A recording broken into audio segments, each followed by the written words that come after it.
Dyma tiwtorial ar gyfer ymarfer corfforol a enwyr lan a lawr.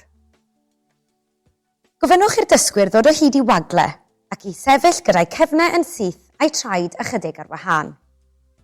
Dangoswch y dilyniant ymarferol canlynol. Flic yn y ddwy fraich a'r ddwy goes, un ar y tro.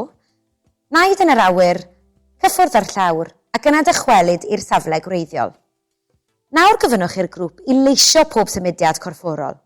Enghraifft, rhowch rif i bob flic maent yn ei gwneud a dywedwch lan ar gyfer y naid a lawr ar gyfer y cyffyrddiad llawr. Esboniwch y byddwch yn dechrau gydag 8 flic i bob braich a phob coes cyn i chi wneud y naid a'r cyffyrddiad llawr. 1, 2, 3, 4, 5, 6, 7, 8. 1, 2, 3, 4, 5, 6, 7, 8.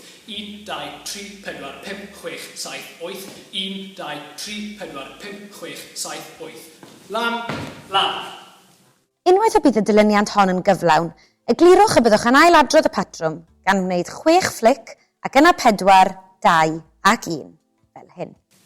1, 2, 3, 4, 5, 6. 1, 2, 3, 4, 5, 6. 1, 2, 3, 4, 5, 6. 1, 2, 3, 4, 5, 6. Lan, lan. 1, 2, 3, 4. 1, 2, 3, 4. 1, 2, 3, 4. 1, 2, 3, 4. Lan, lan. 1, 2, 1, 2, 1, 2, 1, 2. Lan, lan. 1, 1, 1, 1. Lan, lan. Gallwch ddatblygu'r ymarfer hon drwy gynyddu'r tempo ac ychwanegu mwy o ystimiau i'r dilyniant.